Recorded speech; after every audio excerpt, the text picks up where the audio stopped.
74 UDRಗಳಿಗೆ FIR ಆಗಬೇಕು ಅಂತೇಳಿ ಆಪತ್ ಬಾಂಧವ ವಕೀಲರಾದಂತಹ ಬಾಲನ್ ಅವರು ಹೈಕೋರ್ಟ್ ಅಲ್ಲಿ ರಿಟ್ ಪಿಟಿಷನ್ ಹಾಕಿದ್ದಾರೆ. ಅದು ವಿಚಾರಣೆ ನಡೀತಾ ಇದೆ. ಇಲ್ಲಿ ಸತ್ಯ ಹೊರಗಡೆ ಬರಬೇಕು ಅಷ್ಟೇ ಅಲ್ವಾ ನಮಗೆ ಬೇಕಾಗಿರ್ಬೋದು. ಇಲ್ಲಿ ಸತ್ಯವನ್ನ ಮುಚ್ಚಾಕ್ಬೇಕು ಅಂತೇಳಿ, ಸತ್ಯ ಹೊರಗಡೆ ಬರಲೇಬಾರದು ಅಂತೇಳಿ ಒಂದಷ್ಟು ಜನ ವಿಡಿಯೋಗಳ ಮೂಲಕ ಹೇಳ್ತಾ ಇದ್ದಾರೆ, ಪೋಸ್ಟ್ಗಳ ಮೂಲಕ ಹಾಕ್ತಾ ಇದ್ದಾರೆ. ಯಾರನ್ನ ಸಮರ್ಥನೆ ಮಾಡ್ಕೊಳ್ತಾ ಇದ್ದಾರೆ ಅನ್ನೋದು ಅರ್ಥ ಆಗ್ತಾ ಇಲ್ಲ. ಈಗ ನಮ್ಮ ಹಿರಿಯ ಪತ್ರಕರ್ತರು ಬಹಳ ವಿಚಾರಗಳನ್ನ ತಿಳ್ಕೊಂಡಿರುವಂತಹ ಮೋಹನ್ ಬೋಳಂಗಾಡಿ ಅವರನ್ನ ಕಳೆದ 3 ವರ್ಷದಿಂದ ನಾವು ನೋಡ್ತಾ ಇದ್ದೇವೆ.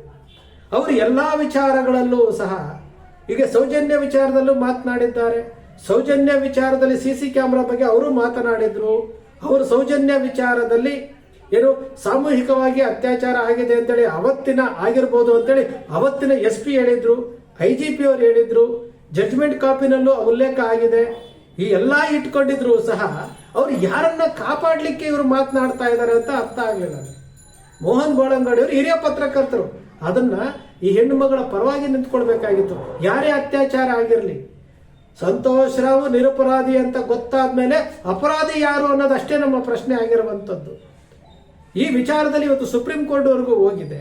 ಆ ಸುಪ್ರೀಂ ಕೋರ್ಟ್ ನಲ್ಲಿ ಏನು ಸಾಕ್ಷಿಗಳನ್ನ ಕೊಟ್ಟಿದ್ದನ್ನ ಇದೇ ಮೋಹನ್ ಬೋಳಂಗೌಡರು ಹೇಳ್ತಾರೆ, ಆ ಸಾಕ್ಷಿಗಳನ್ನ ಎದುರಿಸಿ ಬದರಿಸಿ ಮಾಡಿದ್ದಾರೆ ಅಂತ.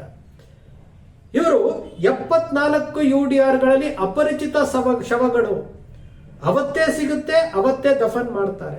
ವಾರಸುದಾರರಿಲ್ಲದಂತಹ ಶವಗಳು ಅಂತೇಳಿ ಅಲ್ಲಿ ದಫನ್ ಮಾಡಿರುವಂತಹ ದಾಖಲೆಗಳು ಇವತ್ತು RTI ಮೂಲಕ ಸಿಕ್ಕಿದೆ.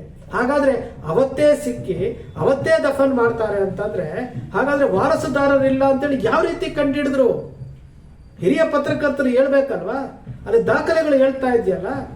ಇಲ್ಲಿ ಅಪರಿಚಿತ ಶವ ಅಂತ ಮೇಲೆ ಅದನ್ನ ಒಂದು ಕಡೆ ಇಡಿಸಿ ಅಲ್ಲಿ ಪೇಪರ್ ಸ್ಟೇಟ್ಮೆಂಟ್ ಕೊಟ್ಟು ಇಷ್ಟು ದಿವಸ ಅಂತೇಳಿ ಕಾದಿದ್ದು ಯಾರು ಬರ್ತಾ ಇದ್ರೆ ಅಪರಿಚಿತ ಶವ ಅಂತ ಮಾಡ್ಬೇಕಲ್ವಾ, ಸಂಸ್ಕಾರ ಮಾಡ್ಬೇಕಲ್ವಾ? ಇಲ್ಲಿ ಯಾವುದೂ ಹಾಗೆ ಇಲ್ಲ. ಎಷ್ಟೋ ಇದ್ರಲ್ಲಿ ಸಣ್ಣ ಸಣ್ಣ ಮಕ್ಕಳ ಮೇಲೆ ಅಪ್ರಾಪ್ತ ಬಾಲಕಿಯರು, ಇವರೆಲ್ಲ ಏನಾಯ್ತು, ಯಾಕೆ ಮಾಡಿದ್ರು, ಏನಕ್ಕೆ ಬಂದು ಸತ್ರು, ಈ ಎಲ್ಲದರ ಬಗ್ಗೆ ಬೇಕಲ್ಲ. ಎಲ್ಲ UDRಗಳು RTI ಮೂಲಕ ಬಂದಿರುವಂತ UDRಗಳು ಹೇಳ್ತಾ ಇದೆಯಲ್ಲ. ಮೋಹನ್ ಬೋಳಂಗಡಿಯವರು ನಮ್ಗೆ ಅವ್ರಿಗೆ ಇದೇ ಅರ್ಥ ಆಗ್ತಾ ಇಲ್ಲ. ಒಂದು ಕಡೆ ಸೌಜನ್ಯ ವಿಚಾರದಲ್ಲಿ ಬರ್ತಾರೆ, ಸೌಜನ್ಯ ವಿಚಾರದಲ್ಲಿ ಯಾರೋ ಅತ್ಯಾಚಾರ ಮಾಡಿದಾರೋ ಗೊತ್ತಿಲ್ಲ, ಯಾರಿಗೂ ಗೊತ್ತಿಲ್ಲ. ಸೌಜನ್ಯ ಸಾಮೂಹಿಕವಾಗಿ ಅತ್ಯಾಚಾರ ಆಗಿದೆ, ಬರ್ಬರವಾಗಿ ಕೊಂದಾಕಿದ್ದಾರೆ ಅಂತ ಹೇಳ್ತಾರೆ. ಯಾರು ಅನ್ನೋದು ಕಂಡುಹಿಡಿಬೇಕಲ್ಲ, ಈ ತನಿಖೆ ಆಗ್ಬೇಕಲ್ಲ. ಈ ತನಿಖೆ ಆಗ್ಬೇಕು ಅಂತ ತಾನೇ ಹೋರಾಟ ಮಾಡಿ ಸುಪ್ರೀಂ ಕೋರ್ಟ್ಗೆ ಹೋಗಿರುವಂತದ್ದು. ಮೋಹನ್ ಬೋಳಂಗಾಡಿ ಅವರು ಏನ್ ಹೇಳ್ತಾರೆ, ಅಲ್ಲಿ ಕುಸುಮಾವತಿ ಅವರು ಅರ್ಜಿ ಸಲ್ಲಿಸಿದಕ್ಕೆ ಅದಕ್ಕೂ ವಿರೋಧ ವ್ಯಕ್ತಪಡಿಸ್ತಾರೆ. ಅಲ್ಲಿ ಆನೆ ಮಾಹುತನ ಕೇಸ್ನಲ್ಲಿ ಹಕ್ಕಿ ಪಿಕ್ಕರ್ ವಿಚಾರ ಮಾತನಾಡ್ತಾರೆ.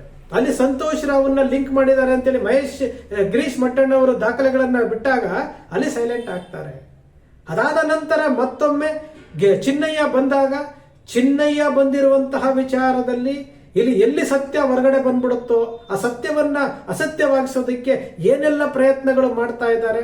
ಆ ವಿಚಾರದಲ್ಲಿ ಇವತ್ತು UDRಗಳ ಬಗ್ಗೆ ಬಾಲನ್ ಅವರು ನೇರವಾಗಿ ಸ್ವಂತ ಇಂಟ್ರೆಸ್ಟ್ ತಗೊಂಡು ಹೈಕೋರ್ಟ್ ನಲ್ಲಿ ರಿಟ್ ಪಿಟಿಷನ್ ಸಲ್ಲಿಸಿದಾರಲ್ವಾ. ಅದು FIR ಆಗ್ಬೇಕು, ಸತ್ಯ ಹೊರಗಡೆ ಬರ್ಬೇಕಲ್ವಾ.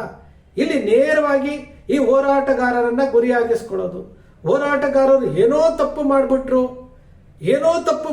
ಗಿರೀಶ್ ಮಟ್ಟಣ್ಣನವರು ಏನೋ ತಪ್ಪು ಮಾಡಿಬಿಟ್ರು ಅಂತೇಳಿ ಅವರ ತಪ್ಪುಗಳನ್ನ ಹುಡ್ಕೊಂಡು ಕುತ್ಕೊಂಡಿರುವಂತದ್ದು, ವಿಡಿಯೋಗಳನ್ನ ಮಾಡಿರುವಂತದ್ದು. ಅರೆ, ಅಪರಿಚಿತ ಹೆಣ್ಣು ಮಕ್ಕಳು ಸತ್ತಿದ್ದಾರೆ, ದಫನ್ ಮಾಡಿದ್ದಾರೆ, ಅದರ ಬಗ್ಗೆ ಸತ್ಯ ಹೊರಗಡೆ ಬರಬೇಕು, ಯಾರೇ ಮಾಡಿರ್ಲಿ ಹೊರಗಡೆ ಬರಬೇಕು ಅಂತ ಹೋರಾಟ ಮಾಡ್ತಾ ಇದ್ರೆ ಅವರ ತಪ್ಪುಗಳನ್ನ ಕಂಡಿಡ್ಕೊಂಡು ಇವರೊಂದು ವಿಡಿಯೋ ಮಾಡಿ ಏನೋ ಸಾಧನೆ ಮಾಡಿಬಿಟ್ಟೆ ಅಂತೇಳಿ ಹೊರಡ್ತಾ ಇರುವಂತವ್ರು. ಸತ್ಯ ಶೋಧನೆ ಮಾಡ್ತೀನಿ ಅಂತ ಬಂದಂತವರೇ ಸೈಲೆಂಟ್ ಆಗೋದ್ರು. ಸತ್ಯ ಶೋಧನೆ ಮಾಡ್ತೀನಿ ಅಂತ ಬಂದವರೇ ಸೈಲೆಂಟ್ ಆಗೋದ್ರು. ಥರ್ಡ್ ಬೇರೆ ಇನ್ವೆಸ್ಟಿಗೇಷನ್ ಮಾಡಿದೀನಿ ಅಂತ ಹೇಳ್ದಂತವರೇ ಸೈಲೆಂಟ್ ಆಗ್ಬಿಟ್ರು. ನಮ್ಮ ಮೋಹನ್ ಬೋಳಂಗಡಿಯವರು ಏನೋ ಹೇಳಲಿಕ್ಕೆ ಹೋಗ್ತಾ ಇದ್ದಾರೆ, ಯಾರನ್ನ ರಕ್ಷಣೆ ಮಾಡಲಿಕ್ಕೆ ಹೋಗ್ತಾ ಇದ್ದಾರೆ ಅಂತ ಗೊತ್ತಾಗ್ತಾ ಇಲ್ಲ. ಇಲ್ಲಿ ನಾವು ಕೇಳ್ತಾ ಇರುವಂತಹ ವಿಚಾರ, ಮೋಹನ್ ಬೋಳಂಗಡಿಯವರೇ, ಇಲ್ಲಿ ಅಪರಿಚಿತ 74 UDRಗಳ ಬಗ್ಗೆ ಹೈಕೋರ್ಟ್ ಅಲ್ಲಿ ಇದೆಯಲ್ಲ, ಆ 74 ಅಪರಿಚಿತ ವ್ಯಕ್ತಿಗಳು ಅವ್ರ ಮನುಷ್ಯರಲ್ವಾ? ಅವ್ರಿಗೆ ನ್ಯಾಯ ಸಿಗಬೇಕಲ್ವಾ? ಆ ನ್ಯಾಯ ಸಿಗೋದಕ್ಕೆ ನಿಮ್ಮ ಮನಸ್ಸು ಆತುರಿತಾ ಇಲ್ವಾ ನಿಮ್ಗೆ? ನೀವು ಆ 74 ಜನ ಯಾವ ರೀತಿ ಅದೇನೋ ಆಗೇ ಇಲ್ಲ ಅಂತ ರಿಪೋರ್ಟ್ ಬಂದ್ರೆ ಸಂತೋಷ. ನಿಮಗೂ ಸಂತೋಷ, ನಮಗೂ ಸಂತೋಷ. ಸತ್ಯ ಹೊರಗಡೆ ಬರಬೇಕಲ್ವಾ? ಕಾನೂನು ಪ್ರಕಾರ ಆಗ್ತಾ ಇದೆಯಲ್ಲ. ಗಿರೀಶ್ ಮಟ್ಟಣ್ಣನವರು ಇದರ ಹಿಂದೆ ಬೆನ್ನತ್ತಿದ್ದಾರೆ, ದಾಖಲೆಗಳನ್ನ ಸಂಗ್ರಹಿಸಿದ್ದಾರೆ, ದಾಖಲೆಗಳನ್ನ ಬಿಡುಗಡೆ ಮಾಡ್ತಾ ಇದ್ದಾರೆ. ಇದೇ ಚಿನ್ನಯ್ಯನ ಮಾತನ್ನ ನಂಬಿಕೊಂಡು ಚಿನ್ನಯ್ಯನಿಗೆ ಸಹಕಾರ ಕೊಟ್ಟಿದ್ದಾರೆ ಅನ್ನೋ ವಿಚಾರದಲ್ಲಿ ಧನಂಜಯ್ ಅವರನ್ನೇ ದಾರಿ ತಪ್ಪಿಸಿದಂತಹ ಚಿನ್ನಯ್ಯ, ಸುಪ್ರೀಂ ಕೋರ್ಟ್ ವಕೀಲರಾದ ಧನಂಜಯ್ ಅವರೇ ಸುವರ್ಣದಲ್ಲಿ ಕುತ್ಕೊಂಡು ಮಾತನಾಡ್ತಾರೆ. ಅವ್ರು ಹೇಳ್ತಾರೆ, ಚಿನ್ನಯ್ಯನಿಗೆ ಆರೋಪಿ ಕಾಸಿ ಕೊಡಿರಿ, ಅಗಿಲಿ ಅಂತ ಹೇಳ್ತಾರೆ. ಅವರ ವಕೀಲರುಗಳು SP ಆಫೀಸ್ಗೆ ಹೋಗ್ತಾರೆ, ಬೆಳ್ತಂಗಡಿ ನ್ಯಾಯಾಲಯಕ್ಕೆ ಹೋಗ್ತಾರೆ, 164 ಸ್ಟೇಟ್ಮೆಂಟ್ ಕೊಡಿಸ್ತಾರೆ. ಇಷ್ಟೆಲ್ಲ ಮಾಡಿದಂಥವರು ಸುಪ್ರೀಂ ಕೋರ್ಟ್ಗೆ ಬುರುಡೆ ತಗೊಂಡು ಹೋಗಿರುವಂಥ, ಇಷ್ಟೆಲ್ಲ ಮಾಡಿರುವಂಥದ್ದು ಯಾತಕ್ಕೋಸ್ಕರವಾಗಿ? ಸತ್ಯ ಇದೆ, ಹೊರಗಡೆ ಬರಬೇಕು ಅಂತ ತಾನೆ. SIT ರಚನೆ ಆಗಿದೆ ತಾನೆ. ಒಂದು ಮಧ್ಯಂತರ ವರದಿಯನ್ನು ಕೊಟ್ಟಿದ್ದಾರೆ ತಾನೆ. ಆ ಮಧ್ಯಂತರ ವರದಿನಲ್ಲಿ ಚಿನ್ನಯ್ಯ ಊತ ಹಾಕಿರುವ ಜಾಗದಲ್ಲಿ 3 ಕಡೆ ಅಸ್ಥಿಪಂಜರ ಸಿಕ್ಕಿದೆ, ಬಂಗ್ಲೆಗುಡ್ಡದಲ್ಲಿ 100 ಮೂಳೆಗಳು ಸಿಕ್ಕಿದೆ ಅಂತ ತಾನೆ. ಒಂದು ಮೂಳೆ ಸಿಕ್ಕಿದ್ರು ಸಹ ಅದು ಮನುಷ್ಯರ್ದೇ ತಾನೆ. ಅವ್ರಿಗೆ ನ್ಯಾಯ ಸಿಗ್ಬೇಕಲ್ಲ ಮೋಹನ್ ಬೋಳಂಗಡಿ ಅವರೇ. ಒಂದು ಕಡೆ ಸೌಜನ್ಯ ವಿಚಾರ, ಒಂದು ಕಡೆ ಆನೆ ಮಾಹುತನ ಜೋಡಿ ವಿಚಾರ, ಒಂದು ಕಡೆ ಚಿನ್ನಯ್ಯನ ವಿಚಾರದಲ್ಲಿ, ಎಲ್ಲ ವಿಚಾರದಲ್ಲೂ ನೀವು ಬರ್ತೀರಿ. ಯಾರು ತಪ್ಪಿತಸ್ಥರು ಇದ್ದಾರೋ ಯಾರಿದಾರೋ ಗೊತ್ತಿಲ್ಲ, ಅವರಿಗೆ ಸಾಧಕವಾಗಿ ಮಾತನಾಡುವ ರೀತಿಯಲ್ಲಿ ಮಾತನಾಡ್ತೀರಿ. ನೀವು ಹಿರಿಯ ಪತ್ರಕರ್ತರು, ನೀವು ಸತ್ಯಾಸತ್ಯತೆಗಳನ್ನ ಜನರ ಮುಂದೆ ಇಡಬೇಕಾಗಿತ್ತು. ಗಿರೀಶ್ ಮಟ್ಟಣ್ಣನವರು ಮಾಡ್ತಾ ಇರುವಂತಹ ಕೆಲಸವನ್ನ ನೀವು ಮಾಡಬೇಕಾಗಿತ್ತು. ನಿಮಗೆ ಆ ಭಾಗದಲ್ಲಿ ಏನೇನು ನಡೆದಿದೆ ಅಂತ ಗೊತ್ತಿರುತ್ತೆ. ಒಬ್ಬ ಗಿರೀಶ್ ಮಟ್ಟಣ್ಣನವರು ದಾಖಲೆಗಳನ್ನ ಸಂಗ್ರಹಣೆ ಮಾಡಿ ದಾಖಲೆಗಳನ್ನ ಬಿಡುಗಡೆ ಮಾಡಿರುವಂತದ್ದು, ಪೋಸ್ಟ್ ಮಾರ್ಟಮ್ ರಿಪೋರ್ಟ್ಗಳಾಗಿರ್ಬೋದು, ಅಂಗಾಂಗಗಳ ಕಳತನ ವಿಚಾರ ಆಗಿರ್ಬೋದು, ಎಲ್ಲವನ್ನೂ ಸಹ ಅವರು ವಿಡಿಯೋ ಮಾಡ್ತಾ ಇದ್ದಾರಲ್ಲ. CC ಕ್ಯಾಮ್ರಾ ಇರ್ಬೋದು, ಸಂತೋಷ್ ರಾವ್ ಆನೆ ಮಾಹುತನ ಕೇಸ್ನಲ್ಲಿ ಫಿಟ್ ಆಗಿರುವಂತ ವಿಚಾರ ಇರ್ಬೋದು, ಯಮುನಾ ಮೇಲೆ ಅತ್ಯಾಚಾರ ಆಗಿರುವಂತ ಒಂದು ಅನುಮಾನ ಇದೆ ಅನ್ನೋ ವಿಚಾರ ಇರ್ಬೋದು, ಎಲ್ಲವನ್ನು ಗಿರೀಶ್ ಮಟ್ಟಣ್ಣನವರು ಬಿಚ್ಚಿಟ್ರಲ್ಲ. ಆ ಕೆಲಸ ಮೋಹನ್ ಬೋಳಂಗಡಿ ಅಂತವ್ರು ಮಾಡಬೇಕಾಗಿತ್ತು. ಆ ಕೆಲಸ ನೀವು ಮಾಡೇ ಇಲ್ಲ. ಈಗ ಇವ್ರು ಮಾಡ್ತಾ ಇರುವಂತಹ ಕೆಲಸಕ್ಕೆ ಅಲ್ಲಿ ತಪ್ಪುಗಳನ್ನ ಕಂಡುಹಿಡ್ಕೊಂಡು ಅಲ್ಲಿ ಅವ್ರು ಏನೋ ಅಪರಾಧ ಮಾಡಿದ್ದಾರೆ ಅನ್ನೋ ರೀತಿಯಲ್ಲಿ ವಿಡಿಯೋ ಮಾಡಿ ಹಾಕ್ತೀರಿ. ಯಾರನ್ನ ಮೆಚ್ಚಲಿಕ್ಕೆ ಅಂತಿಮ ಹಂತಕ್ಕೆ ಬರ್ತಾ ಇದೆ. ಇವತ್ತು ನೆನ್ನೆ ನಡೆದಂತ 29ನೇ ತಾರೀಕು ಹೈಕೋರ್ಟ್ನಲ್ಲಿ ಚಿನ್ನಯ್ಯನ ರಿಟ್ ಪಿಟಿಷನ್ ಅರ್ಜಿ ವಿಚಾರಣೆ ಇತ್ತು. ದಿನಾಂಕ ಮುಂದಕ್ಕೆ ಹೋಯ್ತು, ಅಲ್ಲಿ ಬರ್ತಾ ಇತ್ತು, ದಿನಾಂಕ ಮುಂದಕ್ಕೆ ಹೋಗಿದೆ. ಈಗ ಸೌಜನ್ಯ ಪ್ರಕರಣ ಇದೇ ಜುಲೈನಲ್ಲಿ ಬರ್ತಾ ಇದೆ. ಅಲ್ಲಿ ಆದೇಶ ಆಗ್ಬಹುದು. ಆದೇಶ ಆಯ್ತು ಅಂತಂದ್ರೆ ಎಲ್ಲವೂ ಹೊರಗಡೆ ಬರುತ್ತೆ. ಇಲ್ಲಿ ಇವರು ಹೋರಾಟಗಾರರು ಸುಳ್ಳು ಹೇಳ್ತಾ ಇದ್ದಾರಾ, ಅಥವಾ ಬೇರೆ ಯಾರೋ ತಪ್ಪಿಸ್ಕೊಂಡಿದ್ದಾರಾ, ಅಥವಾ ಸಂತೋಷ್ ರಾವೇ ಮಾಡಿ ತಲೆ ತಪ್ಪಿಸ್ಕೊಂಡಿದ್ದಾರಾ, ದಾರಿ ತಪ್ಪಿಸ್ತಾ ಇದ್ದಾನ? ಎಲ್ಲ ವಿಚಾರ ಹೊರಗಡೆ ಬರುತ್ತಲ್ಲ. ಸುಪ್ರೀಂ ಕೋರ್ಟ್ ಇಂದ ಆದೇಶ ಆಯ್ತು ಅಂದ್ರೆ ಎಲ್ಲ ಹೊರಗಡೆ ಬರುತ್ತಲ್ಲ ಮೋಹನ್ ಬೋಳಂಗಡಿ ಅವರೇ. ಆಗಲಿ, ಅಲ್ಲಿವರೆಗೂ ಸ್ವಲ್ಪ ನಿಮ್ಮ ಸಹಕಾರವೂ ಸಹ ಈ ಹೋರಾಟದ ಜೊತೆಯಲ್ಲಿ ಇರಲಿ.